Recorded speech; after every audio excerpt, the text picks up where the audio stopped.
বিসমিল্লাহির রহমানির রহিম। ইন্নাল্লাহা ওয়া মালাইকাতাহু ইউসাল্লুনা আলান নবী ইয়া আইয়ুহাল্লাযীনা আমানু সাল্লু আলাইহি ওয়া সাল্লিমু তাসলিমা।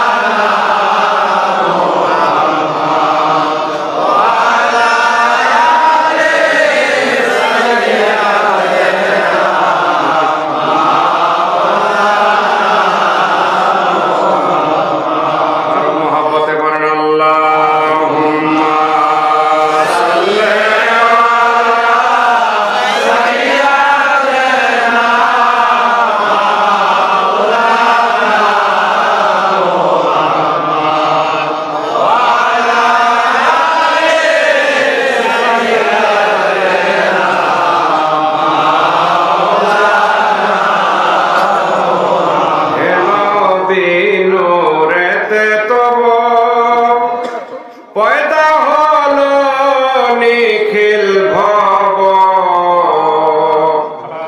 আরশ কুরসি শূন্য নভ, আরশ কুরসি শূন্য নভ। মারহাবা ইয়া রাসূলুল্লাহ, আল্লাহুম্মা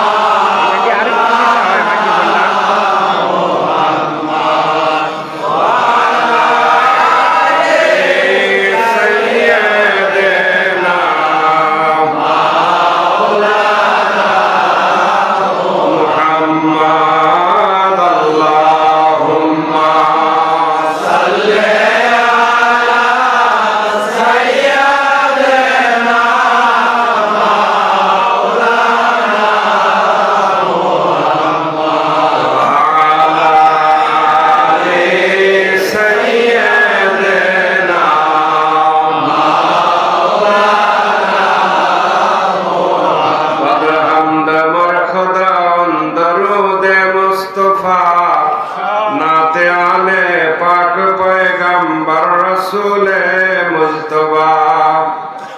আজওয়াজে পাক নবী আসহাবা পাক আজমাইন, হাসতে তাহিয়াতু মুহাব্বত বরহামা পাক কামিলিন। মদে হযরত খাজা ইউনুস পীর মায়নায়েতপুরী, আফতাবে দীনে মুহাম্মদ মাহতাবে মারহবরি। আল্লাহুম্মা সাল্লি আলা সাইয়্যিদিনা মাওলানা মুহাম্মদ ওয়া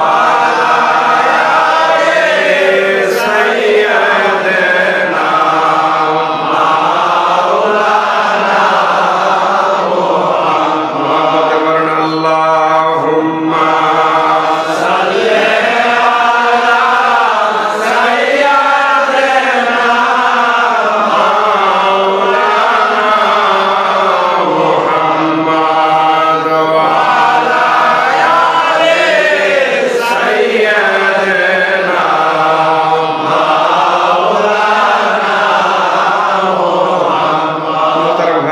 সম্মানিত জাকির ভাইগণ, মুমিন মুসলমানগণ যারা আছেন, পর্দার ভিতরে মা বোনেরা আছেন, সবাইকে আমার পক্ষ থেকে আন্তরিক সালাম জানাই। আসসালামু আলাইকুম ওয়া রাহমাতুল্লাহি ওয়া বারাকাতুহু।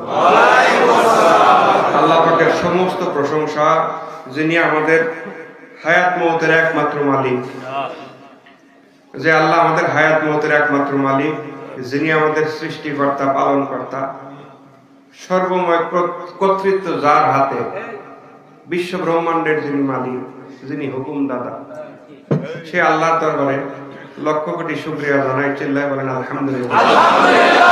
নবীজি এবং পবিত্র আহলে বায়াতগণের উপর অগণিত দরুদ ও সালাম মুহাব্বতের সাথে পড়েন সাল্লাল্লাহু আলাইহি ওয়াসাল্লাম। আপনাদের সকলকে সাথে নিয়ে লক্ষ লক্ষ কদম বসে আরজ করি বাংলা আসামের অগণিত মানুষের নয়নের মণি, যিনি আরিফে কামেল, মুর্শিদে মুকাম্মেল, বিশ্ব শান্তির মহাসাধক,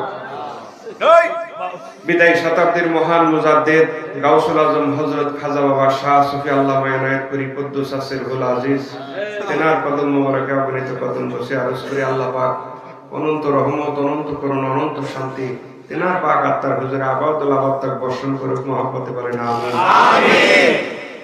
বাবার যোগ্য উত্তরসূরি, বাবার পাক প্রতিনিধি, বাবার দরবারের হযরত সাজ্জাদ হোসেন হুজুর পাক, তেনার পূর্ত পবিত্র কদম মোবারকে অগণিত কদম বসে আরজ করি, খাজা হুজুরানগণের কদম অগণিত কদম বসে আরজ করি। আম্মা বাদ। মুহতারাম হাজিরিন, রাত্রি অনেক হয়ে গেছে। আসলে মানুষের শরীরে প্রত্যেকটা জিনিসের যে একটা ধকল সইবার সময় থাকে, এই সময়টা আসলে মানে ওয়াজ আমি করব আপনারা শুনবেন এরকম আসলে বিষয় না। ওয়াজ যা হওয়ার তা তো হয়ে গেছে। এখন আপনারা একটু সময় দেন, মুখতাসার কিছু আলোচনা যদি খাজা রসিল আল্লাহ করান, তাইলে আমি আমার মতো কিছু বলার চেষ্টা করব। তবে সেই সাথে আপনাদের প্রতি অনুরোধ, আপনারা একটু ধৈর্য ধরে বসেন। অনেকক্ষণ ওয়াজ শুনছেন, যা যা দরকার সব শুনছেন, সুন্দর সুন্দর কথা শুনছেন, কালামুল্লাহ শরীফের মধুর স্বরে তেলাওয়াত শুনছেন, নাতে রাসূল শুনছেন, শানে মুর্শিদি শুনছেন, জিকির করছেন, সবই হয়ে গেছে। এখন আমার উপরে আপনারা আশা করছেন আমি দুই একটা কথা বলি, সেই জন্য বসা। আপনারা ভালোবাসেন, আপনারা স্নেহ করেন, মহব্বত করেন, আপনারা খাজাওয়াকে ভালোবাসেন, সেই সুবাদে আমাকে ভালোবাসেন।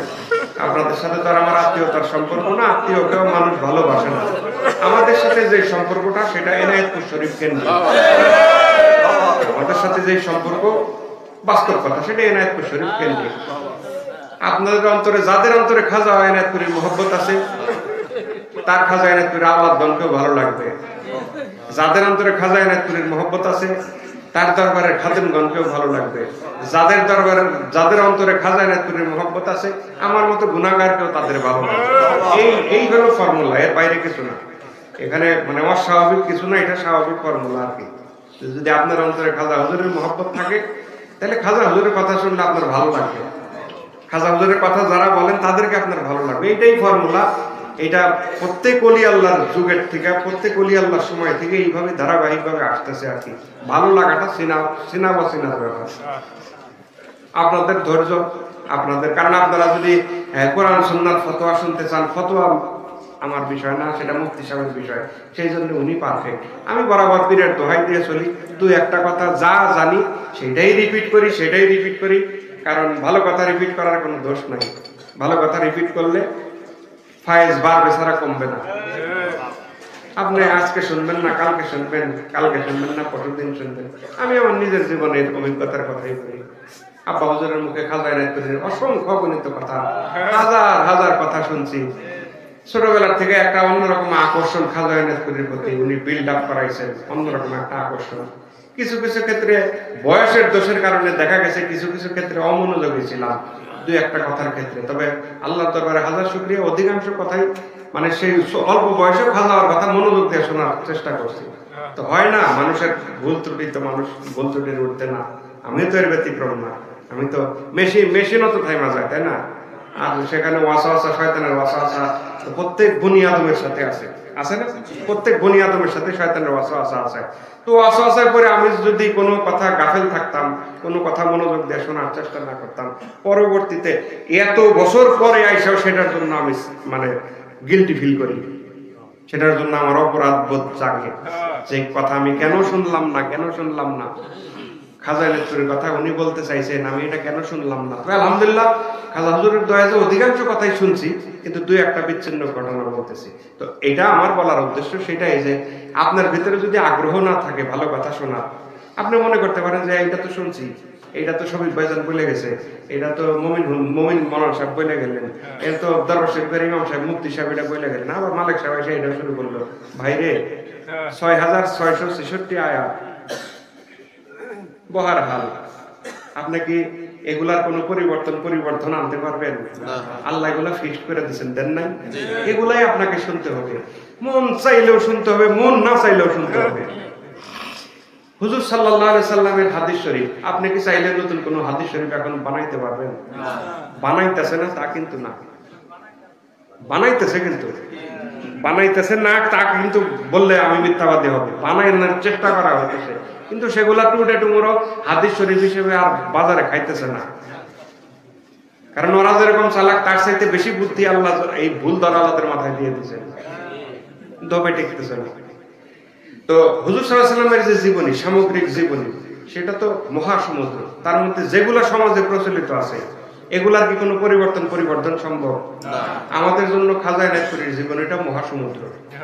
খাজাওয়া আখেরি জামানায় এমন একজন মহাওলি, খাজা এনায়েতপুরী আখেরি জামানায় এমন একজন মহাওলি যার কোনো তুলনা চলে না।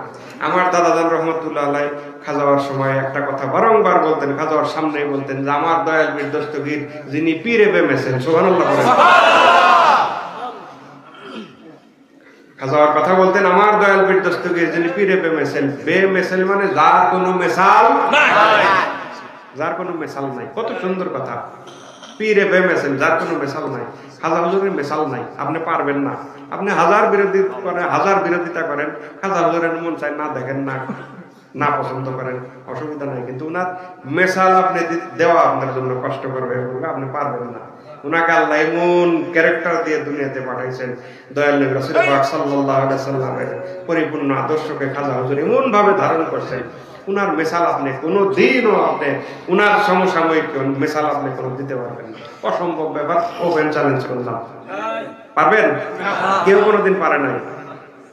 খাজা হুজুরের বিরোধী আজকে নতুন না তো, খাজা হুজুরের সময় খাজা হুজুরের বিরোধী ছিল, খাজার বিরোধী খাজার সময় ছিল। বিরোধী যারা তারা তো নতুন না। দয়াল নবীর যারা বিরোধিতা করছেন তারা কি নতুন? দয়াল নবীর বিরোধিতা দয়াল নবীর সময় করছে। বাইতুল মালের মাল বন্টনের সময় একজন ফট করে দাঁড়ায় বলল, মোহাম্মদ আপনি ইনসাফ করলেন না, মোহাম্মদ আপনি ইনসাফ করলেন না। সে লম্বা ইতিহাস, আমি সেই দিকে যাবো না, আমি বেয়াদবদের কথা বলতেছি।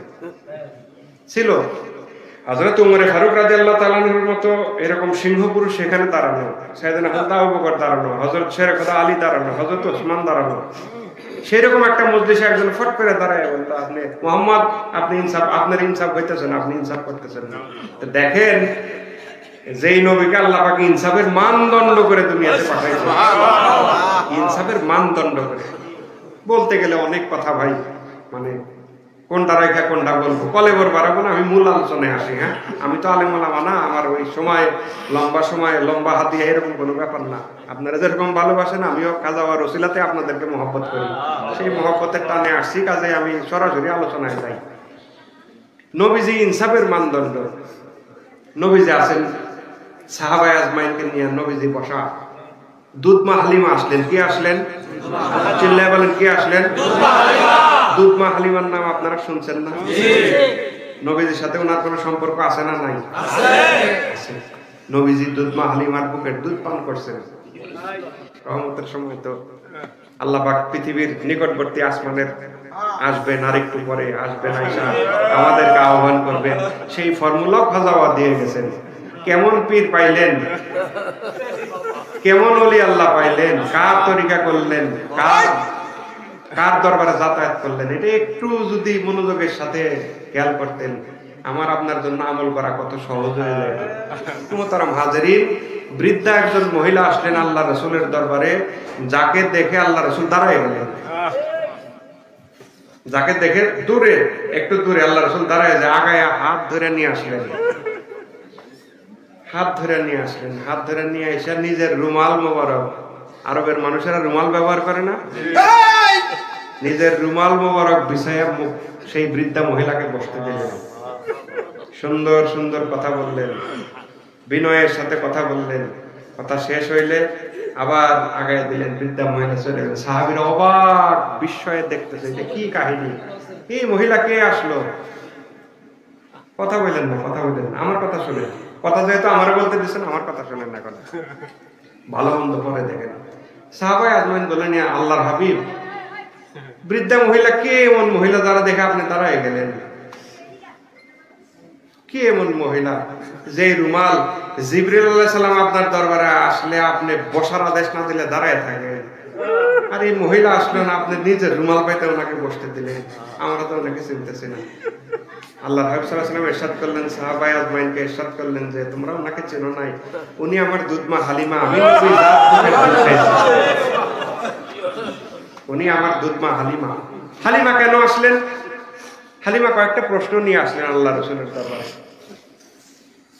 প্রশ্নের মধ্যে একটা প্রশ্ন ছিল, ইনসাফের কথা যেহেতু উঠছে বলি, মনে পড়লো বলি। হালিমা বললেন, হে আল্লাহর নবী, আপনাকে যখন আমি পালার জন্য নিয়ে গেছি, নিয়ম হইলো আপনাকে আমি হৃষ্টপুষ্ট করব, দুধ খাওয়াবো, ভালো মন্দ খানা খাওয়াবো, আপনি মোটা হবেন, আমার উপঢৌকনের মাত্রাটাও বাড়বে।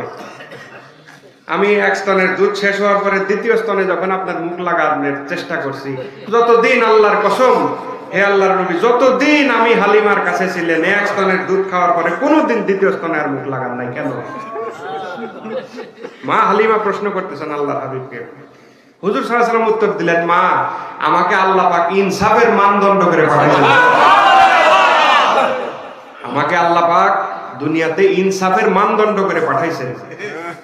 আমি জানি আমার আরেক ভাই আছে, আমি যদি 2 স্তনের দুধ খাইয়ে দিলে আমার আরেক ভাই খাবে কি? তো ইনসাফের মানদণ্ড নবী রাহমাতুল লিল আলামিন নিজের মুখে বললেন যে আল্লাহ পাক আমাকে পাঠাইছেন ইনসাফের মানদণ্ড করে। সেখানে একজন যদি দাঁড়ায় বলে, মোহাম্মদ আপনি ইনসাফ করলেন না, তার মতো কাযযাব, তার মতো মিথ্যাবাদী, তার মতো চরম শয়তান আর কে আছে বলেন তো? কাজে জামেলার লোক প্রত্যেক জামানাতেই ছিল। এই ভালোবাসার সম্পর্ক দিয়ে কথা বললাম তো, ভালোবাসার মানুষও আছে, বিরোধিতা করার মানুষও আছে। যারা বিরোধিতা করবে তাদের স্থান বলেন বলেন নাই, আরবি জানেন না, আরো মহব্বতে বলেন, তারা ভালোবাসবে জান্নাত। খাজা এনায়েতপুরীকে ভালোবাসা মূলত কাকে ভালোবাসা বলেন তো? আটরশি হুজুর ওনার নসিহতের মধ্যে একটা কথা বলতেন, যে নসিহতগুলো আপনি দেখবেন ইউটিউবে, ফেসবুকে অনেক বাজে। একটা কথা বলতেন যে পীর মকসুদ না, মকসুদ হলো আল্লাহ তাআলা। কত সুন্দর করে খাজাওয়ার হাতের মুরিদ, বুজুর্গ মুরিদ, কত সুন্দর করে ওনার মুরিদদের মধ্যে বলতেন, পীর মকসুদ না, মকসুদ হলো আল্লাহ তাআলা। আমাদেরও বিষয়টা তাই, আমরা খাজা এনায়েতপুরীর কদমে গেছি আল্লাহকে পাওয়ার জন্য। আমরা খাজা এনায়েতপুরীর কদমে যাওয়া আমাদের মকসুদ হলো আল্লাহ, আল্লাহকে পাওয়ার জন্য, মদিনাওয়ালার ভালোবাসা পাওয়ার জন্য। খাজা হুজুর যদি আমাদেরকে কবুল করেন, ভালোবাসার যোগ্য হিসেবে আমাদেরকে যদি কবুল করেন, তাহলে খাজা হুজুর যেই মুহূর্তে কবুল করলেন ভালোবাসার পাত্র হিসেবে, সাথে সাথে ওই দিন মানে সেকেন্ডও লাগবে না, মিলি সেকেন্ডেরও কম সময় মদিনাওয়ালা আপনাকে ভালোবাসার পাত্র হিসেবে কবুল করলেন। আর মদিনাওয়ালা যখন আপনাকে কবুল করলেন, আল্লাহ রাব্বুল আলামিন আপনাকে ভালোবাসার পাত্র হিসেবে কবুল করলেন। এইটাই ফর্মুলা, বিষয়টা এইটাই। সাহাবায়ে আজমাইন বিনা কারণে আল্লাহ রাসূলের পায়রবি করেন নাই, না, বিনা কারণে না, কোনোদিনই না। আবু বকর কম বুদ্ধিওয়ালা লোক ছিলেন না, উমর কম বুদ্ধিওয়ালা লোক ছিলেন না, ওসমান আলী যারা আছেন আশারায়ে মুবাশশিরা বলেন, আরো যত সাহাবায়ে আছেন, একজনও হাওয়া গোবা নির্গত ছিলেন না। উচ্চ শিক্ষিত ছিলেন, ব্যবসায়ী ছিলেন। সাইয়েদনা হযরত আবু বকরের মক্কার মতো ভিআইপি জায়গায় 13টা রানিং কাপড়ের দোকান ছিল, বিশাল বিশাল সব দোকান, আরো তো অন্যান্য ব্যবসা ছিল। সেই আমলে যখন তার বিশাল বিশাল 13খান রানিং কাপড়ের দোকান থাকে, এলো কি হাবা গোবা? এলো কি কম বুদ্ধি সম্পন্ন? না, যথেষ্ট বুদ্ধি ছিল। সাহাবায়ে কেরামের যথেষ্ট বুদ্ধি ছিল। ওনারা সেই বুদ্ধি দিয়েই বিবেচনা করছেন যে এই হাবিবকে যদি ভালোবাসি তাহলে আল্লাহর ভালোবাসা পাওয়ার একমাত্র ওনারা ইখলাসের সাথে আল্লাহর হাবিবকে ভালোবাসে। পীর মুরিদি আমি আপনি কি করি? পীর মুরিদি তো সাহাবায়ে আজমাইন করে গেছে। আমার আপনার পীর মুরিদি কোনো ক্লাসের মধ্যে পড়ে না। হালে আমরা যা করতেছি এটা কোনো ক্লাসের মধ্যে পড়ে না। আসল পীর মুরিদি তো সাহাবায়ে আজমাইন করছেন আল্লাহর হাবিব সাল্লাল্লাহু আলাইহি ওয়াসাল্লামের সাথে। আল্লাহ পাক আমাদের সাহাবায়ে আজমাইনকে অনুকরণ করার তৌফিক ভিক্ষা দেন। মহব্বতে পড়েন আমিন। মহব্বতে পড়েন আল্লাহুম্মা সাল্লি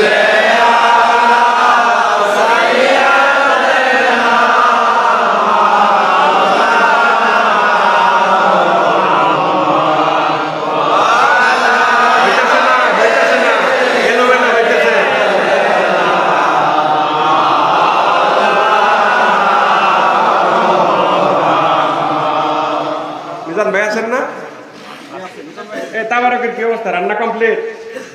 ক্ষুধা লাগছে? না না সত্য কথা বলেন। তাহলে এই দুরূদ শরীফ এই জায়গায় এক পয়ার, এই জায়গায় মাঝখানের পয়ার, এই জায়গায় শেষের পয়ার, ওই যে পিছনে বেহেশতবাসী যারা আছেন এদের মুখ নড়তেছে না, বিষয় কি? এই স্টাইল দুরূদ শরীফ পড়া, এই সুন্দর দুরূদ শরীফ পড়ে রাসূলুল্লাহ সাফায়াত, বাহ! এটা তো আমার কাছে পরীক্ষায় ফেল, আল্লাহর দরবারে তো মহা পরীক্ষা। এই দরুদ শরীফে পার পাবেন না। আমি অতিরিক্ত চিল্লাইতে বলতেছি না, কিন্তু অন্তরে মহব্বত চাই। আমি বলতেছি না ও আল্লাহ আল্লাহ সাইয়েদ, না না না, খাজা হুজুরের শিক্ষা এরকম না। খাজা হুজুরের শিক্ষা হলো তুমি যে ইবাদত করবা সেটার সারমর্ম আগে তুমি বুঝো, সেটা আত্মা দিয়ে অনুধাবন করো। এটা হলো খাজা হুজুরের শিক্ষা। দরুদ শরীফ পড়বেন অত্যন্ত বিনয়ের সাথে, মহব্বতের সাথে। আল্লাহুম্মা সাল্লি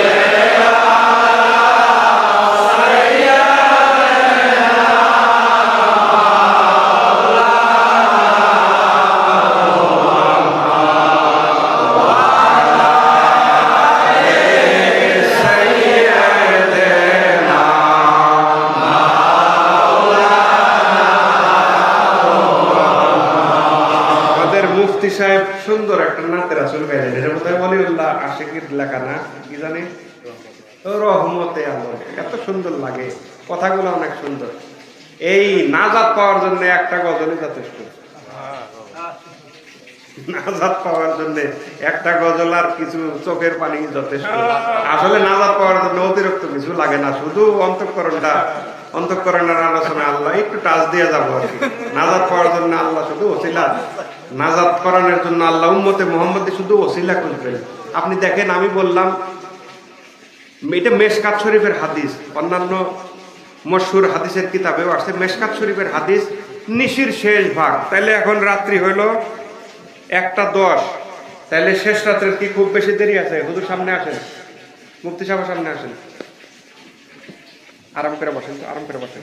এই আপনারা আরাম করে বসেন, কোনো হেজিটেশন। আমি এখানে ওয়াজ করার জন্য আসি নাই, আমি খাজার দোহাই দিয়ে কিছু কথা বলার জন্য আসছি, আমি ওয়াজ করার জন্য আসি না। কাজে আরাম করে বসেন, রিল্যাক্স মুডে থাকেন, শান্তি মতো আমার কথা শুনেন। শেষ করে দেই, তাহলে রিল্যাক্স মুডে আরাম করে যেভাবে আরাম হয়।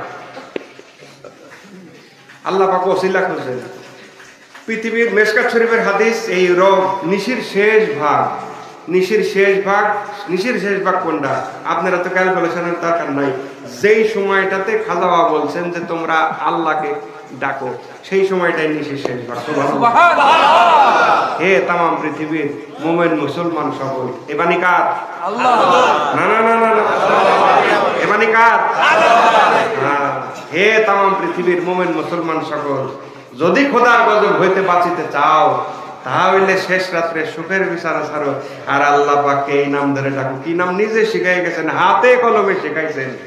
খাজা হুজুর যখন দাদা হুজুর কেবলাদানের কাছ থেকে তরিকার প্রচারের আদিষ্ট হইলেন, খাজা হুজুর দাদা হুজুর কেবলাদান সৈয়দ ওয়াজেদ আলী রহমাতুল্লাহ আলাইহি আওলাদে রাসূল, উনার কাছ থেকে যখন তরিকা প্রচারের আদিষ্ট হইলেন, খেলাফত প্রাপ্ত হইলেন, তখন তো এত আলেম ওলামার সমাহার ছিল না। খাজা নিজে শিখাইছেন, মুরিদানের মধ্যে নিজে শিখাইছেন, ওসিলা নিজে বাতাইছেন, মোনাজাত নিজে করছেন, জিকির নিজে শিখাইছেন। কি স্বর্ণযুগ! সুবহানাল্লাহ। তাহলে কল্পনা করেন তো, খাজা পয়সা নিজে পয়সা তার মুরিদদের নিয়ে মোনাজাত করতেছেন, নিজে পয়সা তার মুরিদদের নিয়ে দোয়া করতেছেন, নিজে পয়সা মুরাকাবা শিখাইতেছেন। আল্লাহু আকবার। খাজা নিজে শিখাইছেন যে শেষ রাত্রে সুখের বিছানা ছাড়ো, যদি খোদার গজব থেকে বাঁচতে চাও। আল্লাহ পাকের মহব্বতে কি 3 নাম ধরে ডাকতে বলছেন? ইয়া আল্লাহ, ইয়া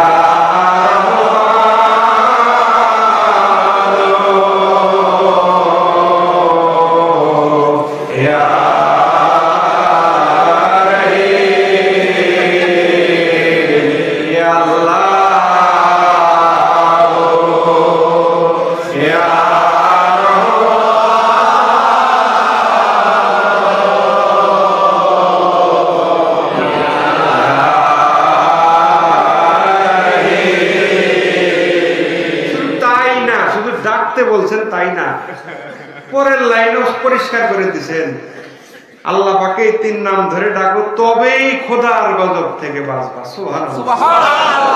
সাথে সাথে রেজাল্টও দিয়ে দিয়েছেন, যদি ডাকো তবেই খোদার গজব থেকে বাঁচবা, তবেই তামাম পৃথিবীতে আল্লাহর গজব ঠান্ডা হবে, তবেই তামাম দুনিয়ায় শান্তি, কোনো সন্দেহ নেই। নিজেই বলে দিয়েছেন, প্রশ্ন উত্তর সব একসাথে। এই শেষ ভাগে, রজনীর শেষ ভাগে আল্লাহ পাক পৃথিবীর সবচাইতে নিকটবর্তী আসমানে আসেন, এসে আপনাকে অফার করেন, বান্দা কি লাগবে তোমার, আমাকে বলো। বান্দা তোমার কি লাগবে আমাকে বলো, তোমার কোন অভাব আমাকে বলো। আল্লাহ কি বিনা কারণে আসেন? ফেরেশতাদের সাথে মিটিং করার জন্য আসেন? দুনিয়ার কোন প্রেসিডেন্টের সাথে মিটিং করার জন্য আসেন? নো, সরাসরি রব্বুল ইজ্জত আসেন, আয়েশা বান্দাকে অফার করেন, আমাকে আপনাকে অফার করেন। কার এই বিশাল মানে বস্তুটা, এই পরম পাওয়াটা কার জন্য? আমাদের নবী হুজুর পাক সাল্লাল্লাহু আলাইহি সাল্লাম, উনার জন্য, উনার ইজ্জতের খাতিরে আল্লাহ পাক এই ফ্যাসিলিটি আমাকে আপনাকে দিয়েছেন। নিজে আসেন, নিজে এসে আহ্বান করেন, বান্দা কি লাগবে বলো, আমাকে বলো, আমি দেওয়ার জন্য প্রস্তুত। তোমার কোন অভাব? আমি ফাআলুল লিমা ইউরিদ, আমি যা খুশি তাই করতে পারি। আমার দরবারে অভাব বলে কোনো শব্দ নাই। তুমি চাও, তুমি চাও আমার কাছে, তোমার কোন অভাব, তোমার কোন অসুখ, কোন মামলা মোকদ্দমায় তুমি গ্রেফতার, তোমার কোন অভিযোগ আছে আমাকে বলো, তোমার কি রুজির অভাব আছে, তোমার কোন অসুখ আছে আমাকে বলো। আল্লাহ অফার করতে থাকেন। দেখেন হুজুর সাল্লাল্লাহু আলাইহি সাল্লামের ইজ্জতের খাতিরে আমাদের মতো কম দামি মানুষের কাছে আল্লাহ আসেন। সুবহানাল্লাহ। হ্যাঁ, আল্লাহকে রাজি খুশি করানোর জন্য মুসা আলাইহিস সালাম তুর পাহাড়ের মতো ব্যাকওয়ার্ড একটা জায়গায় নিয়ে গেছেন। আল্লাহ পাক নূরের তাজাল্লি সরাসরি দেখাও দেন নাই, সরাসরি কথাও পয়গম্বরের সাথে বলেন নাই। একটা খেজুর গাছের মধ্যে খেজুর গাছটা সাউন্ড বক্স হিসেবে ব্যবহার হয়েছে। মুফতি সাহেব তাই না ভাইজান? তাই তো, সরাসরি কি আল্লাহর সাথে মুসার কথা হয়েছে? নো, একটা খেজুর গাছ, তুর পাহাড়ের উপরে একটা খেজুর গাছ, খেজুর গাছটা রাব্বুল ইজ্জত সাউন্ড বক্স হিসেবে ব্যবহার করছেন। উনি বলছেন খেজুর গাছের থেকে আল্লাহর কথা পয়গম্বর শুনছেন। আমার আপনার জন্য রাব্বুল ইজ্জত নিজে আসেন, নিজে আয়েশা অফার করতে থাকেন। যে অফারটা ধরাই দিয়েছেন যুগ শ্রেষ্ঠ ওলি আল্লাহ খাজা ইনায়েত, তার অর্ধশিক্ষিত অশিক্ষিত মুরিদ সমাজের মধ্যে উনি ধরাই দিয়েছেন। সমাজের অবহেলিত জনপদ, বৃহত্তর জনপদ বাংলা আসামের, কোন ছোটখাটো জনপদ খাজা হুজুরের মুরিদ না, বৃহত্তর জনপদ। খাজা হুজুর যখন ইন্তেকাল করেন তৎকালীন বাংলা আসামে ওনার 56 লক্ষ মুরিদ। সুবহানাল্লাহ, 56 লক্ষ মুরিদ সেই সময়।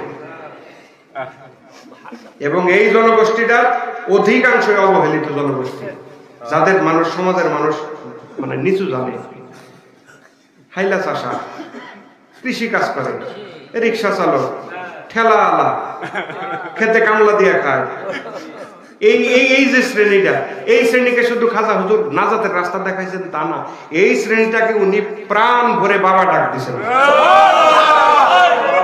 শুধু তাই নয়, কিভাবে কর্ডিয়ালি এই মুরিদ সমাজকে, এই বৃহত্তর সমাজের অন্তরের ভিতরে উনি ঢুকছেন। আল্লাহ এই প্রেম, খাজা ইনায়েতপুরের প্রেম আল্লাহ এই বৃহত্তর জনসমাজের ভিতরে, কালবের ভিতরে প্রতিষ্ঠা করে দিয়েছেন। শুধু একটা মাত্র ডাক, বাবা। এই বাবা ডাক, যার কর্ণকুহরে দরবার শরীফের হুজুর পাকের আদেশে মসজিদে জুমার বয়ানে বলছিলাম, এই বাবা ডাক যার কর্ণকুহরে গেছে, জীবনের জন্য উনি খাজা ইনায়েতপুরি গান শুনতে পারেন। এই বৃহত্তর জনগোষ্ঠী, যেটা অবহেলিত জনগোষ্ঠী, সেই জনগোষ্ঠীকে খাজা ভালোবাসতেন। সেই জনগোষ্ঠী কেমন জনগোষ্ঠী? যাদের আরবি, উর্দু, ফার্সি কোনো জ্ঞান নাই।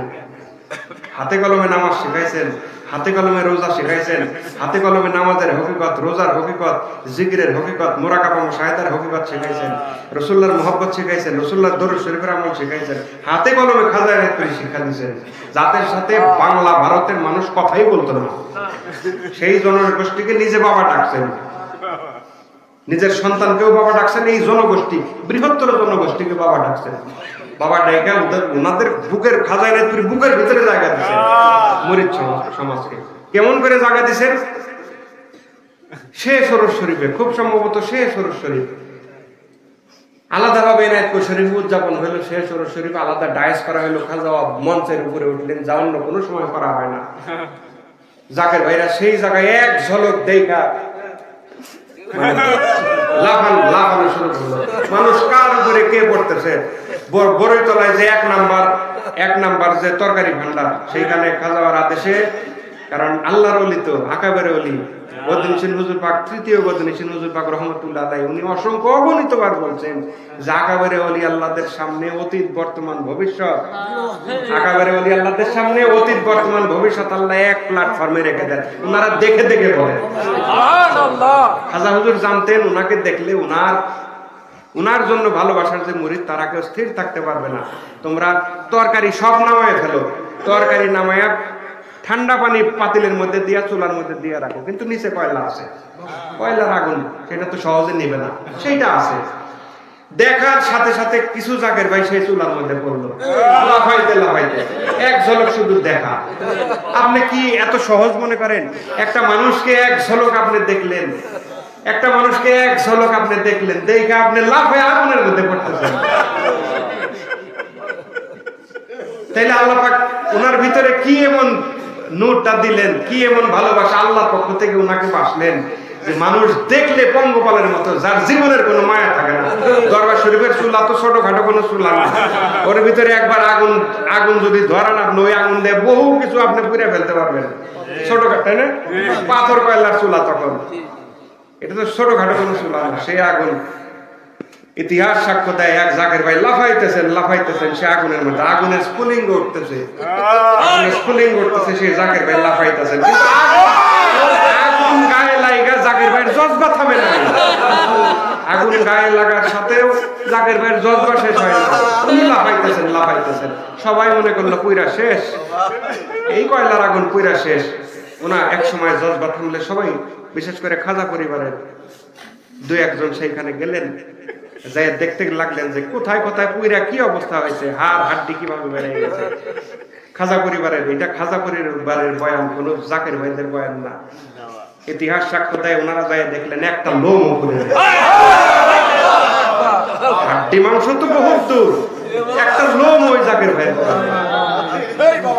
তাহলে কি আপনার মনে হয় একটা মানুষকে দেখে যে মানুষের জীবনের মায়া থাকে না, সেই মানুষটা এত সহজ কিছু, এত সহজ কিছু? বাংলা আসামের বৃহত্তর জনগোষ্ঠী, আপনাদের এই দেশের মানুষ, বৃহত্তর জামালপুর শেরপুরের এই বৃহত্তর গ্রেটার ময়মনসিংহের মানুষদের খাজা এনায়েতপুরী কি পরিমাণ ভালোবাসেন। বিদায়ের সময় জাকের ভাইরা যাইতে চায় নাই, বাবা বিদায় দিচ্ছেন, যাইতে চায় নাই জাকের ভাইরা, কানতে কানতে বেহুশ হয়ে গেছেন, যাইতে চায় নাই। বাবা হুজরা শরীফে এই যে যাই দেখেন যে ছোট ঘর, বড়ইতলার যে কোঠা হুজরা শরীফ, বাবা জানলা দিয়ে দেখতেন, একটা রুমাল মোবারক ছিল, বাবার চোখে পানি আসতো, বাবা সেই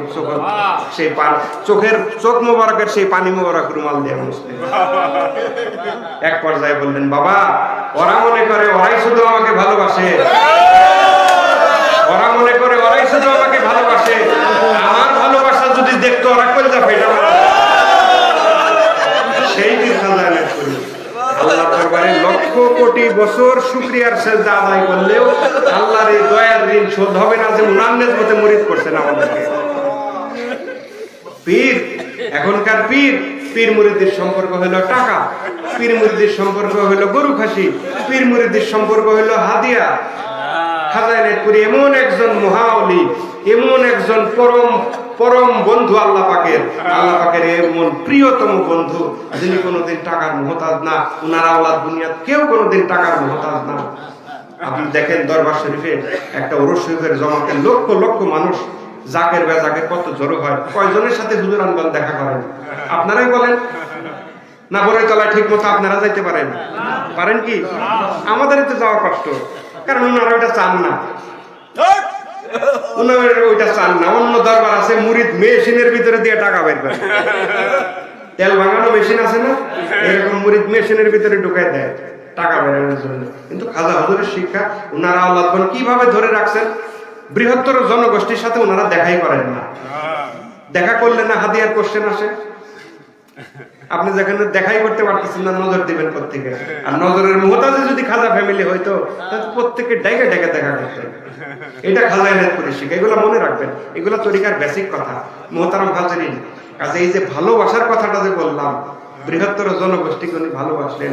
শুধু ভালোবাসলেন তাই না, ভালোবাসা ক্ষান্ত হয়েছেন তা না, এই বৃহত্তর জনগোষ্ঠীকে আল্লাহ আল্লাহ বানাই দিয়েছেন। এই বৃহত্তর জনগোষ্ঠীকে উনি আল্লাহ আল্লাহ বানাই দিয়েছেন, এমন ভাবে বানাইছেন তারাও মানুষকে আল্লাহ আল্লাহ বানাইছে। শিক্ষা খাজা তার মুরিদানের মধ্যে নিজ হাতে এমন ভাবে দিছেন, উনারা আল্লাহ আল্লাহ তো হয়েছেনই হয়েছেন, পরবর্তীতে তারা তাদের মাধ্যমে খাজাওয়ার এই নেসবত ইনশাআল্লাহ যে যতদিন পর্যন্ত সত্য এই দুনিয়াতে আল্লাহ পাক রাখবেন, হক যতদিন পর্যন্ত এই দুনিয়াতে থাকবে, খাজা হুজুরের এই তরিকা, এই নেসবত তরিকায় নকশবন্দি মুজাদ্দিদিয়া এনায়েতপুরি নেসবত ততদিন পর্যন্ত দুনিয়াতে থাকবে ইনশাআল্লাহ। মহব্বতে দুরূদ শরীফ পড়েন, আল্লাহুম্মা সাল্লি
হারিসুন আলাইকুম বিল মুমিনিনা রাউফুর রহিম, সুবহানাল্লাহ, তাই না? আল্লাহ বলছেন না?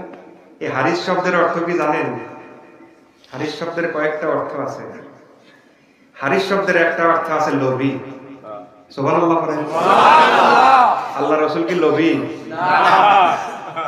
একটা ক্ষেত্রে লোভ মানে উনার এই লোভ মানে হইল আকাঙ্ক্ষা, উনার চাওয়া, এই অর্থে। লোভী বলতে আবার মানে ওই লোভী আপনারা মনে করেন, এটা কিন্তু কালামুল্লাহ সাহেবের কারণ। আমি যে মানে মুফতি সাহেব তো আছেন, আমার যেটা মানে জানার আমি তো জানি নিতেছি সাথে সাথে। হারিসুন আলাইকুম বিল মুমিনিনা রাউফুর রহিম, আল্লাহ রাসূল এই লোভী মানে আল্লাহ রাসূলের চরম পর্যায়ের ইচ্ছা তার উম্মত, তার প্রিয় উম্মত অধিক সংখ্যক নাজাত প্রাপ্ত হচ্ছে।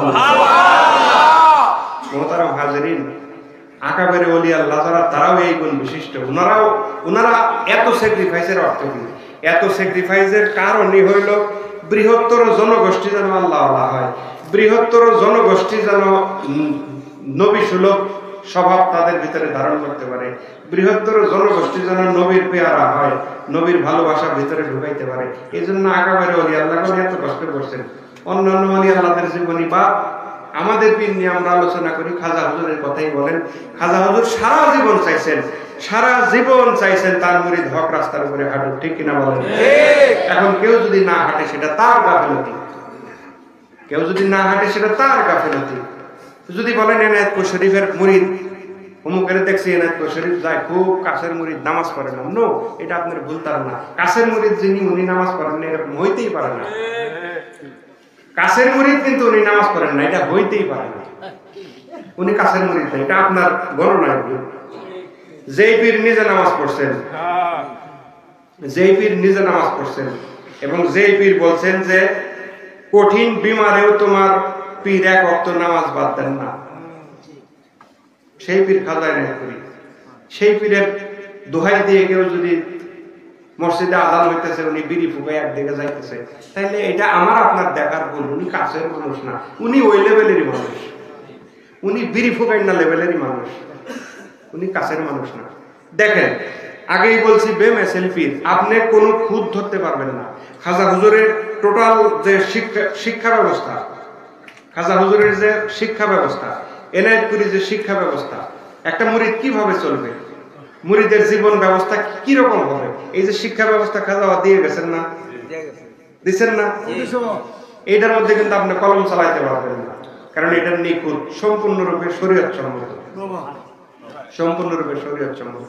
কেউ যদি না মানে সেটা তার ব্যাপার। তো মুহতারাম হাজিরিন, ভালোবাসার এক কথা বলতে বলতে কই গেছি, আমি তো কি দিয়ে জানি শুরু করছিলাম, না না ইনসাফ তো পরে আসলো। মোটামুটি ধারণা পাইছেন যে খাজা হুজুরের ভালোবাসা মুরিদের জন্য কি। বলতেছিলাম এক পর্যায়ে এসে বললাম টাকার মহতাজ না ওলি আল্লাহ, আসলেই মহতাজ না। টাকার দরকার হয়, প্রত্যেক কাজেই টাকার দরকার হয়। এখন দরবারের এই যে টাকার দরকার হয় তা তো না। বাইতুল্লাহ শরীফ, মদিনাতুল মুনাওয়ারার যারা মাতবরি করেন তাদের টাকার দরকার হয় না? তারা কি টাকা ছাড়া কিছু করতে পারে? তাদেরও তো টাকার দরকার হয়। অ্যাডমিনিস্ট্রেশন চালাইতে যদি তাদের টাকার দরকার হয় তাহলে এনায়েতপুর শরীফের হবে না কেন? আপনার সংসার চালাইতে যদি টাকার দরকার হয় তাহলে এনায়েতপুর শরীফের টাকার দরকার হবে না কেন? এনায়েতপুর শরীফের টোটাল যে দরবার শরীফের যে জায়গা সেটা তো বলতে পারেন আল্লাহর রাস্তে ওয়াকফ করা। সেটা তো খাজা হুজুরানগণ কোনোদিনও নিজেদের কাজে ব্যবহার করবেন না, কেউ করেন অনেক করবেন না, তাই না? করেন অনেক করবেন না, সেটা সম্পূর্ণ আমাদের জন্য। মোহতারাম হাজিরিন, খোদা খোদায় লাগছে তাই না? সত্য কথা। আর অল্প একটু সময় দেন, শেষ করে দিব ইনশাআল্লাহ। আর একটু দুরূদ শরীফ পড়েন মহব্বতে। আল্লাহুম্মা সাল্লি আলা সাইয়্যিদিনা মাওলানা মুহাম্মদ ওয়া আলি সাইয়্যিদিনা মাওলানা মুহাম্মদ। মদিনা শরীফ বহু দূরে, লোহিত সাগরের তীরে, মদিনা শরীফ বহু দূরে, লোহিত সাগরের তীরে, মদিনার সোনারি ঘরে, মদিনার সোনারি ঘরে জেগে আছেন সর্বদাই। পাইলে নিরালায় নবী, পাইলে নিরালায়, পাইলে নিরালায় গো রাসূল, পাইলে নিরালায়। আমি দুই কদমে চুমু খাবো, দুই কদমে চুমু খাবো, চরণ ধুলি মাগবো গায়। পাইলে নিরালায় গো নবী, পাইলে নিরালায়, পাইলে নিরালায় গো রাসূল, পাইলে নিরালায়। আমি দুই কদমে চুমু খাবো, দুই কদমে চুমু খাবো, চরণ ধুলি মাগবো গায়। পাইলে নিরালায় নবী, পাইলে নিরালায়, পাইলে নিরালায় গো রাসূল, পাইলে নিরালায়। আমরা সবাই পাপী উম্মত, আপনার কাছে আল্লাহর রহমত। আমরা সবাই পাপী উম্মত, আপনার কাছে আল্লাহর রহমত। হাসরে করবেন সাফায়াত, হাসরে করবেন সাফায়াত, রাখবেন আপনার কিনারায়। পাইলে নিরালায় গো নবী, পাইলে নিরালায়, পাইলে নিরালায় গো রাসূল, পাইলে নিরালায়। আমি দুই কদমে চুমু খাবো, দুই কদমে চুমু খাবো, চরণ ধুলি মাগবো গায়। পাইলে নিরালায় নবী, পাইলে নিরালায়, পাইলে নিরালায় গো রাসূল, পাইলে নিরালায়। মহব্বতে পড়েন আল্লাহুম্মা সাল্লি আলা সাইয়্যিদিনা মাওলানা ওয়া আলি সাইয়্যিদিনা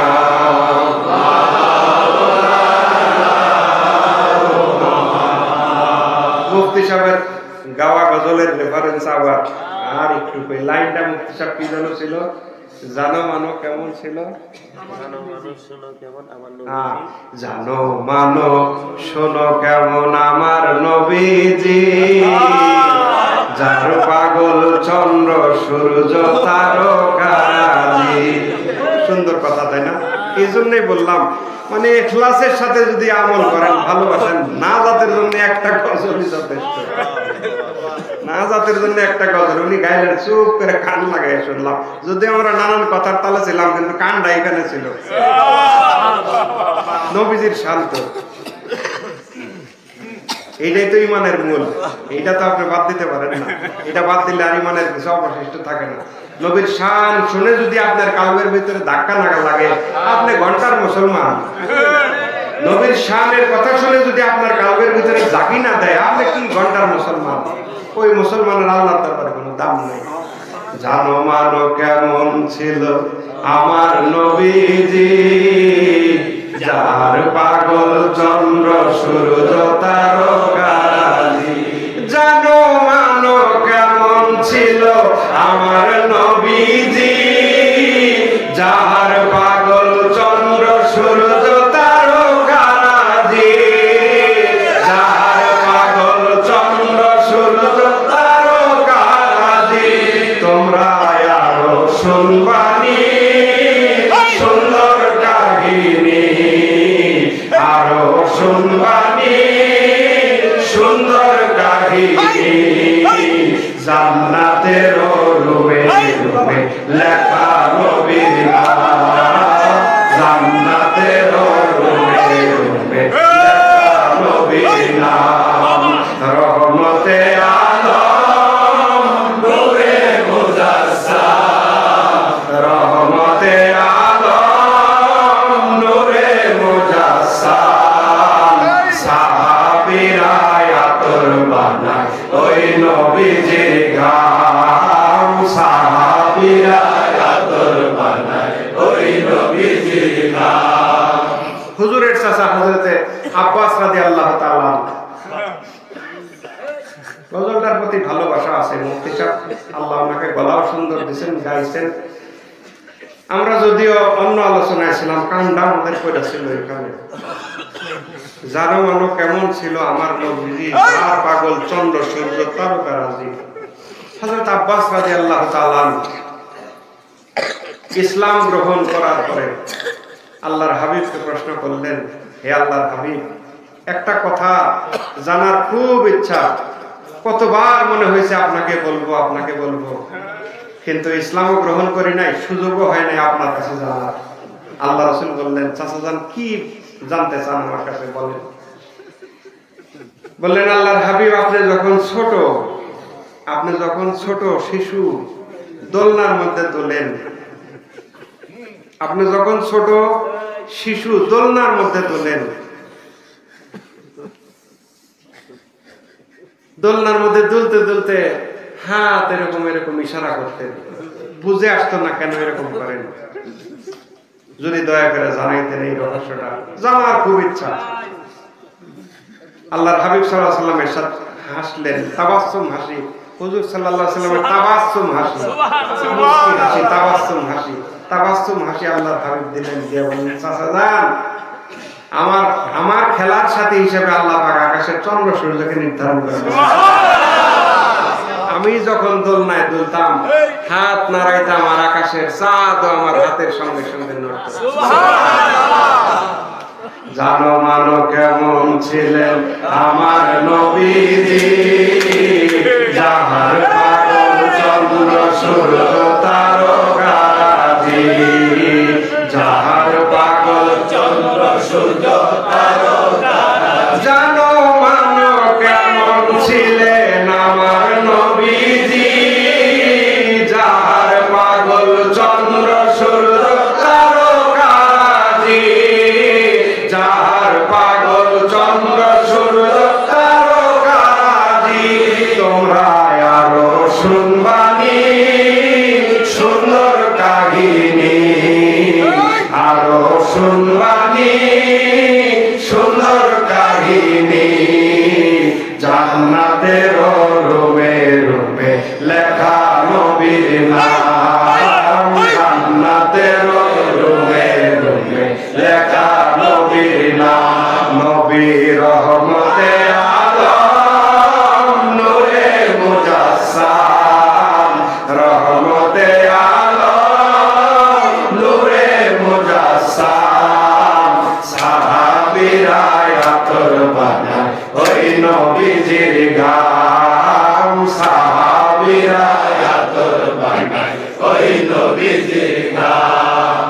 উস্তুনে হান্নানা একটা খেজুর গাছের নাম, যাকে ধরে খুতবা দিতেন রাসূলে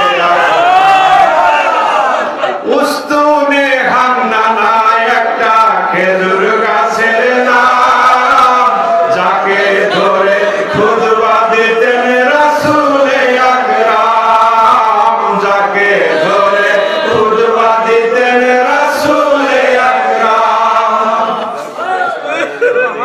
মুহতারাম হাজিরিন, জান্নাতুল বাকিতে রিয়াজুল জান্নাতে যখন যাওয়ার সৌভাগ্য হইল, রিয়াজুল জান্নাতে যখন ঢুকলাম, এক পা দুই পা এক পা দুই পা করে একটা আকর্ষণ মনে হয় কিছু একটা টানতেছে, এরকম করে এরকম করে এরকম করে হুজুর সাল্লাল্লাহু আলাইহি সাল্লামের মিম্বার শরীফের প্রায় কাছাকাছি। সেইখানে গেলাম, মাগরিবের আযান শুরু হইল। আমি হতবাক হয়ে তাকায় তাকায় এই রিয়াজুল জান্নাত, আরে এত রিয়াজুল জান্নাত কথা এত শুনছি, এত পড়ছি, এত জানছি, এত চোখের পানি ফেলছি এই রিয়াজুল জান্নাত নিয়ে। প্রত্যেকটা ইঞ্চিতে ইঞ্চিতে আমার নবীর স্মৃতি জড়িত, প্রত্যেকটা ইঞ্চিতে ইঞ্চিতে সাইয়েদনা হযরত আবু বকর, ওমর, ওসমান, আলী, ইমাম হাসান, ইমাম হুসাইনের স্মৃতি জড়িত এই রিয়াজুল জান্নাতে, সাহাবায়ে আজমাইনের স্মৃতি জড়িত এই রিয়াজুল জান্নাতে। এই রিয়াজুল জান্নাতে আল্লাহ খাজা ও রসুল আমার মতো গুনাহগারকে বসাইছে এই রিয়াজুল জান্নাতে। আমি অবাক হয়ে, ছোট বাচ্চা যেরকম অদ্ভুত কিছু দেখলে অবাক বড় বড় চোখ করে দেখে, আমি অবাক, আমি হাসবো না কানবো না কি করব, মানে আমি অবাক হয়ে তাকায় তাকায় রিয়াজুল জান্নাত দেখতে দেখতে দেখতে দেখতে একটা পিলার, সেটার মধ্যে আমার চোখ পড়লো, সেখানে আরবিতে লেখা উস্তুনে হান্নানা। আমি একবারে থেমে গেলাম ওইখানে, এক দৃষ্টি উস্তুনে হান্নানার দিকে তাকাইলাম।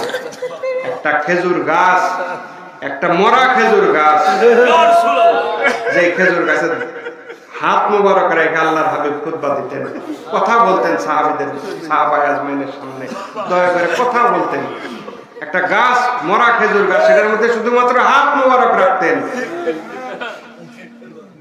সেই গাছ মরা খেজুর গাছ, তাজা গাছও না, মরা খেজুর গাছ, খেজুর গাছের একটা খণ্ড, খেজুর গাছের গোড়া সহ একটা খণ্ড এরকম, সেইখানে মেম্বার শরীফের তৎকালীন সময় আল্লাহর হাবিব সাল্লাল্লাহু আলাইহি ওয়াসাল্লাম হাত মুবারক রেখে খুতবা দিতেন। পরবর্তীতে দূর দেশে যে মিম্বরের মডেল দেখে সাহাবীদের মধ্যে কেউ রিদওয়ানুল্লাহ তাআলা আলাইহিম আজমাইন, ওনাদের কেউ একজন মিম্বরের আদলে মিম্বর হুজুর সাল্লাল্লাহু আলাইহি ওয়াসাল্লামকে বানাইলে উস্তুনে হান্নানা সেই খেজুর গাছটাকে সরায় দেওয়া হইল।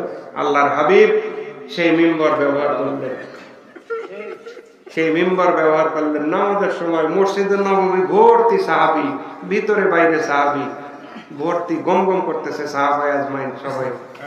আল্লাহর হাবিব সাল্লাল্লাহু আলাইহি ওয়াসাল্লাম সেখানে উপস্থিত, সবাই শুনতেছেন, সবাই একজনও বাদ নাই, দূরের কাছে সবাই শুনতেছেন। ছোট বাচ্চা ফুফায় ফুফায় কাঁদতেছে, ছোট একটা বাচ্চা ফুফায় ফুফায় কাঁদতেছে। ছোট বাচ্চা আপনাদের কাঁদে না, ফিক উঠে না, আমরা বলি এরকম, ফুফায় ফুফায় কাঁদতেছে ছোট বাচ্চা। সাহাবায়ে আজমাইন অবাক হয়ে গেলেন, ছোট বাচ্চা, এই কান্নাওয়ালা বাচ্চা কোত্থেকে আসলো? একজন দুইজন করতে করতে ওই উস্তুনে হান্নানা খেজুর গাছ যেই পাশে রাখা, সেই পাশের সাহাবী লক্ষ্য করলেন গাছের ভিতর থেকে এই কান্না আল্লাহর হাবিবের কানে গেলেন। আল্লাহর হাবিব মিম্বার শরীফ থেকে নামলেন, হেঁটে হেঁটে উস্তুনে হান্নানার কাছে গেলেন। মরা খেজুর গাছ, মরা খেজুর গাছের কাছে গেলেন, যে সেই গাছকে হাত বুলাইলেন, গাছটাকে আদর করলেন, আদর করলেন এবং বললেন যে আমি দোয়া করি আল্লাহ বেহেশতে তোমাকে ফলবান বৃক্ষ বানাবে।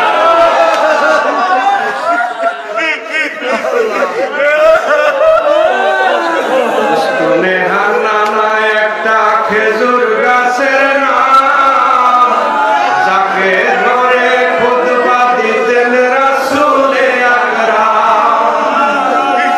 উস্তুনে হান্নানা একটা খেজুর গাছের নাম,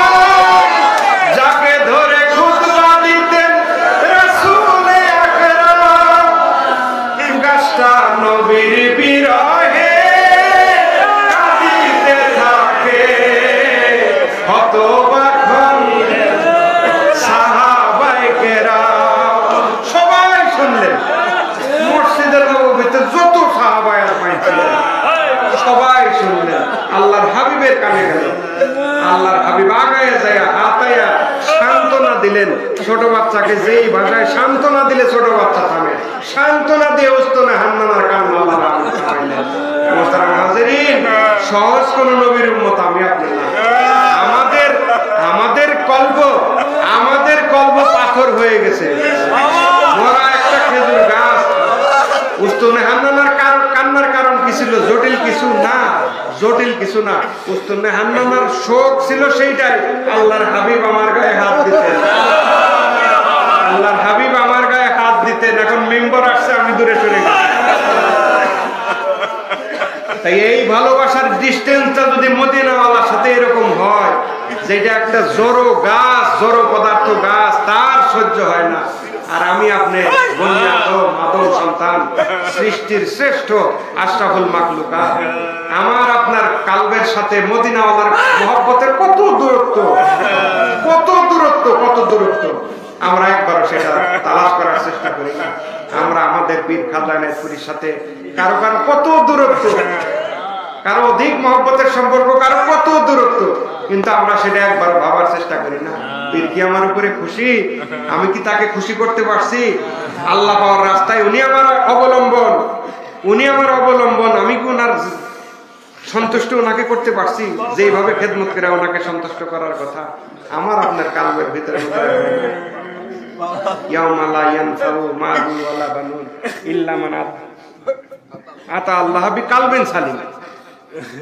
এই ধন সম্পদ সন্তান সন্ততি কোনো কাজে আসবে না। কালামুল্লাহ শরীফ, ধন সম্পত্তি সন্তান সন্ততি কোনো কাজে আসবে না। যারা কালবে সালিম প্রাপ্ত, আল্লাহর ভয়ে যে সমস্ত কালব কাঁদছে, সালিম যদি বলেন আল্লাহর ভয়ে যে সমস্ত কালব কাঁদছেন, সেই সমস্ত কালওয়ালারা হাসরের ময়দানে একমাত্র নাজাত প্রাপ্ত। সুবহানাল্লাহ। মুহতারাম হাজিরিন, শুধু আবেগ দিয়েই জীবন চালাবেন, রং ঢং করে জীবন চালাবেন, গাল গপ্প করে জীবন চালাবেন, কখন খাজা নাইতপুরীর মহব্বতে পাগল হবেন? কখন? এই মহব্বত যদি কালবের ভিতরে প্রতিষ্ঠা না করতে পারেন, সাকারাতুল মাউত যখন আপনার শুরু হবে, আজরাইল আলাইহিস সালাম নিজের চেহারা যখন দেখাবেন, পৃথিবীর এমন কোন মানুষ আছে আজরাইল আলাইহিস সালামের অরিজিনাল চেহারা দেখে স্থির থাকতে পারে? মউত জান কবজ করার দায়িত্ব আজরাইল আলাইহিস সালামের হাতে। যদি তা না হইতো, উনার যে বিকট চেহারা, উনার যে অরিজিনাল চেহারা, যে বিকট চেহারা, আমি আপনি ওই চেহারা দেখলে কয়েক হাজার বার মারা যেতাম। কিন্তু ঠেকছি তো এক জায়গায়, জান কবজ করার দায়িত্ব না। চেহারা দেখা ভয় পাওয়া, এটা একটা কত বড় আযাব। এই খাজা হুজুরের মহব্বত যদি কালবের ভিতরে না ঢুকে, আর কবে? বেলা শেষ হয়ে আসতেছে, ভূমিকম্প ঝাঁকি দিতেছে, এরকম জাগাইতে একদিন দেখবেন ফাইনাল ঝাঁকি এসে পড়ছে। তার আগেও যেটা হবে, আমি আপনার দুনিয়ার থেকে বিদায় হয়ে যাব, কোনো লাভ নাই। একবার যদি মহব্বত অন্তরের ভিতরে না ঢুকাইয়া মরতে পারেন, আল্লাহর রেজামন্দি হাসিল করেন না মরেন, রাসূলুল্লাহর প্রিয় পাত্র হয়ে না মরেন, কোনো লাভ নাই মানব জীবনে। কবরে অন্ধকার, কবর কেউ যাবে না, কেউ। কাফেররা প্রশ্ন করলো, মুহাম্মদ এত রুহ করো, তোমার সাহাবীরাও এত রুহ করে, রুহটা কি জিনিস? ওয়ায়াসালুনাকা আনির রূহ, তাই না মুফতি সাহেব? কোরআন শরীফের আয়াত, ওয়ায়াসালুনাকা আনির রূহ, রুহ কি? আল্লাহ বলেন, হাবিব বলেন, কুলির রূহু মিন আমরি রাব্বি, বলেন রুহ আমার প্রভুর একটা হুকুম মাত্র। একটা হুকুম যদি বের হয়ে যায়, আমি আব্দুল মালিক লাশ। একটা হুকুম যদি বের হয়ে যায়, আমি আব্দুল মালিক লাশ। এই ভালোবাসা আর থাকবে না। কাজে এই হুকুম বের হওয়ার আগে হুকুম আলার হুকুম মতো যদি চলতে পারি, বলছি তেলাওয়াত শুদ্ধ করি, ইহদিনাস সিরাতাল মুস্তাকিম সিরাতাল্লাযীনা আনআমতা আলাইহিম, রাস্তা মতো চলা তো মহা কঠিন। লা সালাতা ইল্লা বিফাতিহাতিল কিতাব। আমাদের অবস্থা এমন হয়েছে, মানে আমরা মুখে বলতেছি, সবই করতেছি, কিন্তু আমরা সে অনুযায়ী আমল করতে পারতেছি না। সূরা ফাতিহা ছাড়া নামাজই হবে না। প্রত্যেক সূরাতে আল্লাহর কাছে প্রার্থনা করতেছি, আল্লাহ সরল সঠিক রাস্তায় আমাদেরকে চালাও।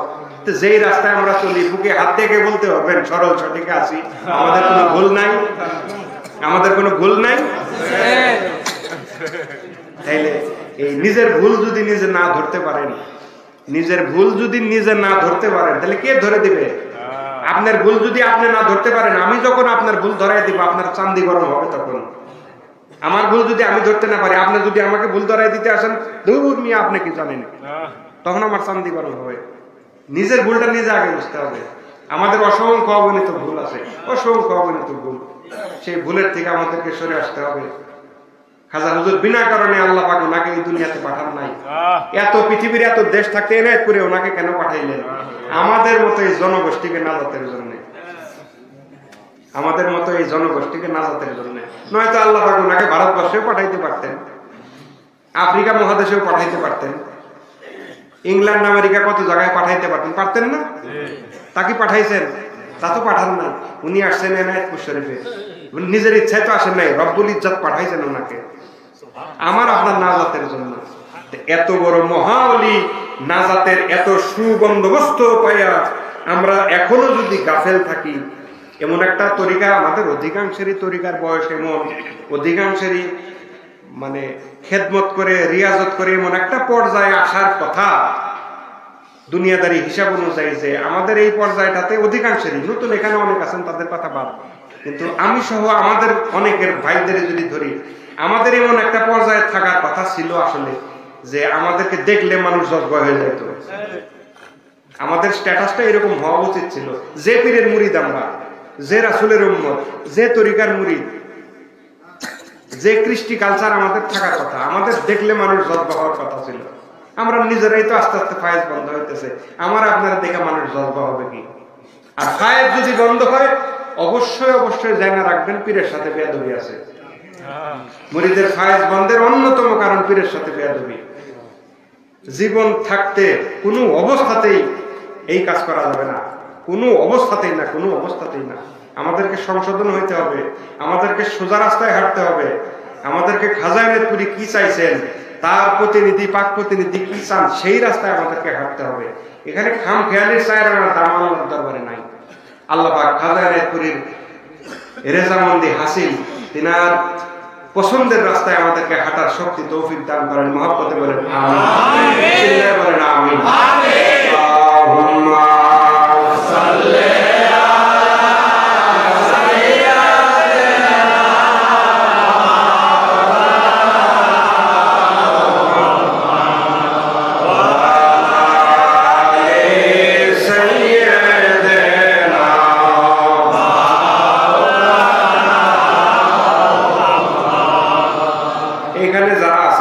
এনায়েতপুর শরীফ কারা কারা যান হাত তুলেন তো। সবাই দিয়ে যায় হাত নামান। তার মানে অধিকাংশ জায়গায় যায়, এই বিষয়ে তো কোনো সন্দেহ নেই। ওরস শরীফের খেদমত তো সবাই করার নিয়ত আছে নাকি? আমাদের যে হুজুর পাক খাজা আর পাক প্রতিনিধি ইন্তেকাল করলেন, দরবার শরীফের তৃতীয় সাজ্জাদ নশীন হুজুর পাক, একটা লোক উঠে একটু দাঁড়ায় আমাকে মেহেরবানি করে বলবেন যে হুজুর পাক আমার সাথে খারাপ ব্যবহার করছে, হুজুর পাক আমাকে ভালোবাসে নাই, আমার অনেক দাবি হুজুর পাকের উপরে, মেহেরবানি করে একজন একটু দাঁড়ান। থাকলে দাঁড়ান। ভালো হুজুর বাসেন নাই, বাসেন নাই, ভালো বাসতে বাসতে জীবন ছাড়ছেন, ভালো বাসতে বাসতে। আমার আপনাকে ভালো বাসতে বাসতে দুনিয়া ছাড়ছেন। 102 বছর প্লাস ওনার বয়স, 102 যায় 3 করছিলেন, সুস্থ মানুষ, ওনার কোনো কঠিন অসুখ নাই, কঠিন কিছু নাই, ঠান্ডা লাগলো একটু খারাপ লাগলো, দরবার শরীফ থেকে জোর করে ওনাকে হসপিটালাইজ করা হলো। আপনারা জানেন আশ্চর্য হবেন, আল্লাহর ওলি তায়াম্মুম করে ঈশার নামাজ আদায় করছেন। আল্লাহর কত প্রিয় পাত্র চিন্তা করেন, উনি ঈশার নামাজ আদায় করছেন, বিদায় করছেন, সবাই সব খাদেমদের বিদায় করে 2-4 জন রাখছেন, আত্মীয় স্বজন গেছেন, বিদায় হয়েছেন, সবাইকে বিদায় করে দিয়ে আল্লাহর দরবারে চলে গেছেন। এবং আমাদের পরম শ্রদ্ধেয় মামজান হসপিটালের ডিরেক্টর ইউসুফ মামুজান, উনি নিজে উপস্থিত ছিলেন। উনার নিজের মুখে শুনছি যে আল্লাহর কতটা প্রিয় হুজুর ছিলেন। আমি নিজে দাঁড়িয়ে থেকে দেখছি যে আল্লাহর কতটা প্রিয় হুজুর, যেইভাবে উনি দুনিয়া ছাড়ছেন। এই ঘটনার কোন সীমা পরিসীমা নাই, অসংখ্য গণিত ঘটনা। আমার নিজের ব্যক্তিগত জীবনে অসংখ্য গণিত ঘটনা। আমি আব্বা হুজুরের সঙ্গে এনায়েতপুর শরীফ গেছি ফলমূলের খেদমতে, আষাঢ় মাস ফলমূলের খেদমতে এনায়েতপুর শরীফ গেছি। বিশাল কাফেলা, প্রায় 1000 খানি জাকের ভাইয়ের সাথে খেদমত সাথে গেছি। যে গেস্ট হাউসে আমি থাকি, দয়া করে আমাকে থাকতে দেন। সেই গেস্ট হাউসের ওই পশ্চিম পাশের ওই রুমে, ওইখানে আমি এই রুমে রইলাম, ওই পশ্চিম পাশের রুমে আব্বা হুজুর ওনাকে থাকতে দিলেন। আমাদের তৃতীয় সাজ্জাদুল হোসেন হুজুর পাক হঠাৎ করে ওই রুমে চলে আসলেন। আব্বা হুজুর একটু অসুস্থ ছিলেন, ওনার হুজুর শরীফে যাবেন কি যাবেন না আদেশের জন্য অপেক্ষা করতেছিলেন। হুজুর পাক দয়া করে খুব দ্রুত গতিতে উনি ওই রুমে চলে আসলেন। তো হুজুর পাক সোফায় বসা, আমি নিচে বসা, আব্বা হুজুর পাশে বসা। তো দুইজনে কথা বলতেছেন, আমি মাথা নিচা করে আছি। দুইজনে কথা বলতেছেন, হুজুর পাক বলতেছেন, আমরা শুনতেছি। তো আমার মনে মনে একটা কথা হুট করে তখন উদয় হল, আচ্ছা এত কথা শুনলাম, খাজাওয়ার জীবনে এত বললাম, হুজুরানদের মুখেও খাজাওয়ার কথা এত শুনলাম, আত্মার কান লাগায় শোনেন কথা, এত শুনলাম এত জানলাম, কিন্তু এখন পর্যন্ত জানা হইল না এন্তেকালের সময় খাজা এনায়েতপুরের কি হাল হইল। খুব মনে মনে আমি বলতেছি যে এন্তেকালের সময় কি বলছেন খাজা, কেমন করছেন। আমি এটা মনে মনে, হুজুর পাক আব্বা হুজুরের সাথে কথা বলতেছেন, আমি এটা মনে মনে চিন্তা করতেছি। আল্লাহ সাক্ষী, রাত্রি 2টা বাজে, আল্লাহ পৃথিবীর নিকটবর্তী আসমানে, আল্লাহকে হাজির নাজির সাক্ষী রেখে আমি বলতেছি।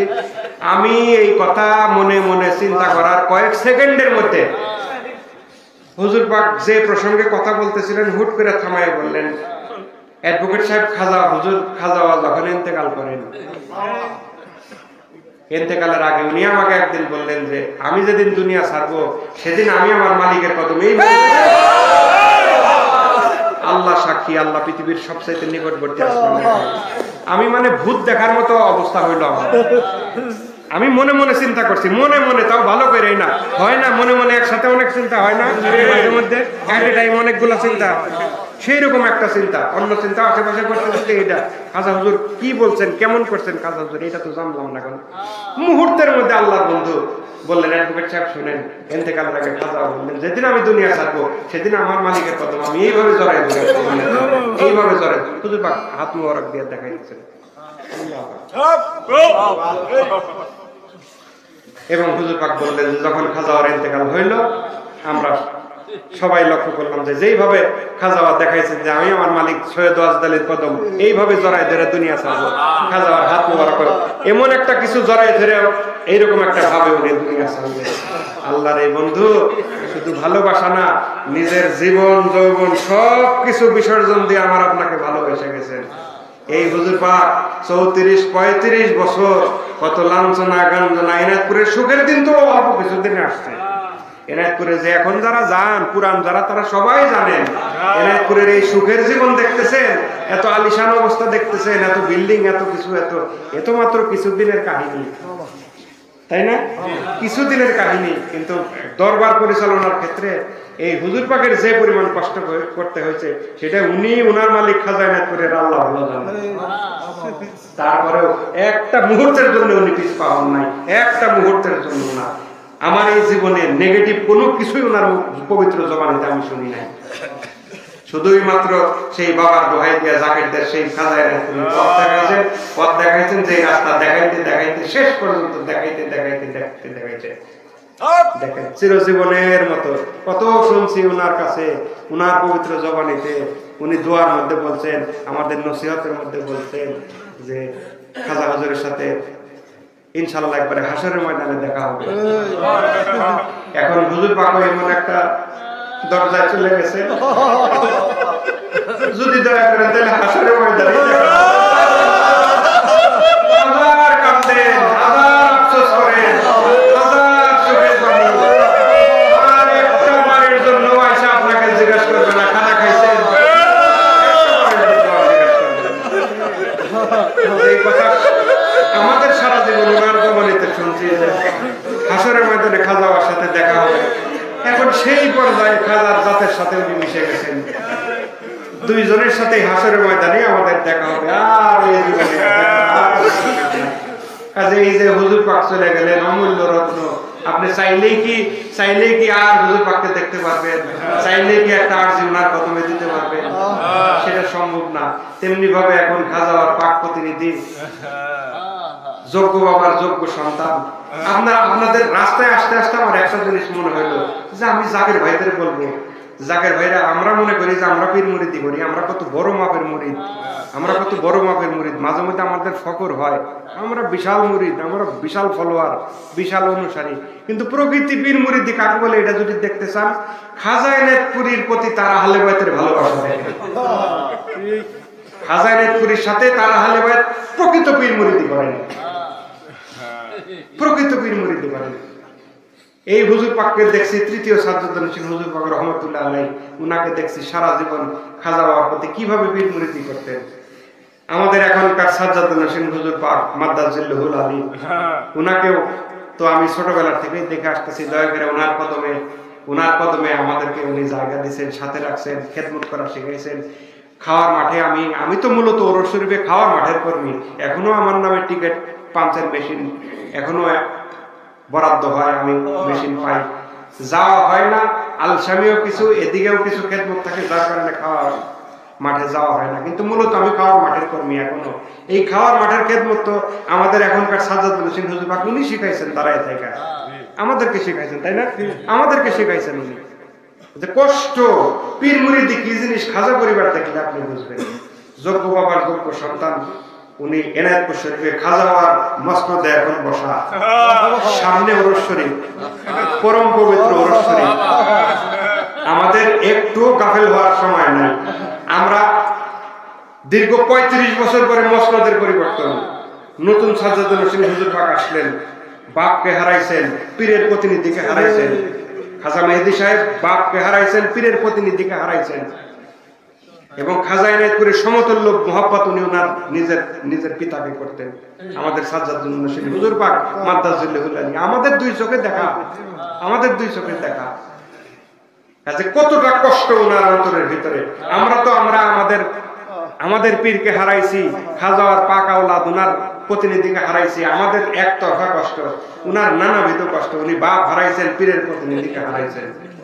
আমাদের চেয়ে উনার কষ্ট বেশি। কাজে এই কষ্টের ওরস শরীফে আমরা যদি উনার কষ্টের সাথী না হইতে পারি, আমাদের মুরিদ জীবন ব্যর্থ। মাথায় ঢুকায় কথাগুলো। এই কষ্টে এই প্রথম ওরস শরীফ একটা আমাদের আনন্দ অনুষ্ঠান। কিন্তু এইবারের ওরস শরীফ আমাদের অন্যরকম। বিষয়টা আর আনন্দের মধ্যে নাই, যেহেতু আধ্যাত্মিক মহাসম্মেলন। কাজে পরম কষ্টের একটা হুজুর পাককে হারানোর মতো কষ্ট যারা ওনাকে ভালোবাসছেন, এটা একমাত্র ওনারাই ভালো বলতে পারবেন। এটা তো আমি বয়ান করে আপনাকে বোঝাইতে পারবো না। কাজে এখনকার হযরত সাজ্জাদুল হোসেন হুজুর পাক আমরা যদি খেদমত ঠিক মতো করি, আমরা যদি ওরস শরীফে ঠিক মতো অ্যাটেন্ড করি, আমাদের ভক্তি শ্রদ্ধা আন্তরিকতা যদি ঠিক থাকে, তবে ওনার এই কষ্টের তো এটা তো ইরিভার্সেবল, এটা অপূরণীয় কষ্ট, এটা আসলে কোনো সান্ত্বনা নাই। কিন্তু যদি আমাদের খেদমত আমাদের আন্তরিকতা ব্যাপক হারে থাকে, উনি কিছুটা সান্ত্বনা পাবেন যে না, আব্বা হুজুরকে যারা ভালোবাসতেন তারা উনাকে এখনো ভালোবাসেন, তারা খাজাকে এখনো ভালোবাসেন, তারা আমাদেরকে ভুলে যান না। কাজে এই ওরস শরীফ কিন্তু আমাদের একটা মহাপরীক্ষা। এই ওরস শরীফ আমাদের মহাপরীক্ষা। একে তো খাজা এনায়েতপুরী বলছেন যে আমি আমার মুরিদদেরকে তাকায় তাকায় দেখবো, মাজার শরীফে শুয়ে তাকায় তাকায় দেখবো, সেই পীর খাজা এনায়েতপুরী।